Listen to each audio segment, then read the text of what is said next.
ya mong mong hậu là âm thơ khang lấy dù hôm ngao lơ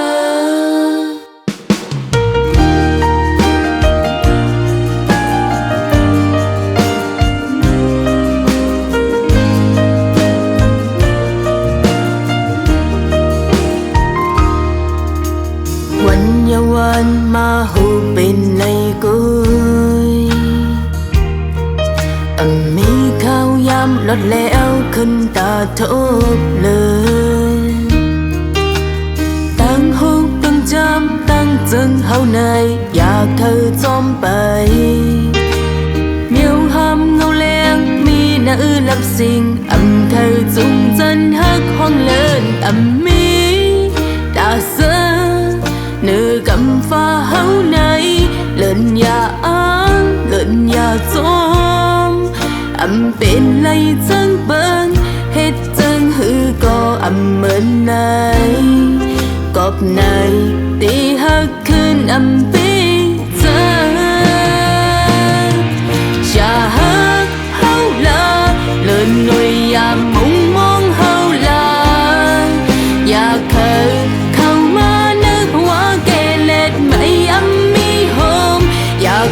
ya mấy tóm hậu lơ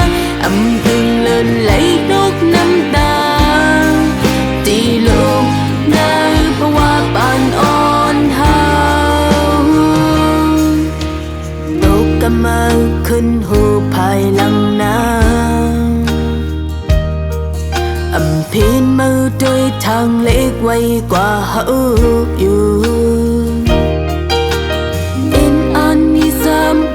vẫn ra làng thêm trong rồi in hẹn ngân khám mỹ bỏ chân này càng giờ khơi bên gióm hết lại mỹ ta sơ nơi cầm pha hấu này lên nhà ăn lên nhà gió bên lấy chân bên hết chân hư có bên này cọp này để hắc khơn bây giờ cha hắc hậu là lời nuôi ya mong mong hậu là cha khơi không mà nước hoa kề lẹt mây mi hôm ya kham ya mấy tóm hậu là từng lên lấy đốt nam ta đi luôn nơi hoa bàn on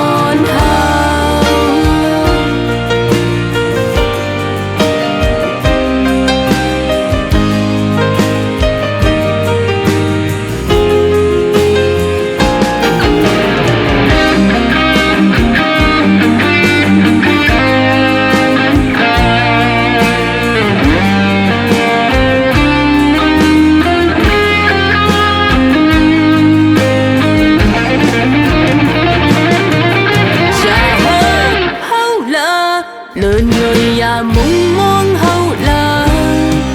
cha khơi không mơ nước hoa kề lẹt mây mi hôm ya kham nhạt mây tóm hậu là từng lên lấy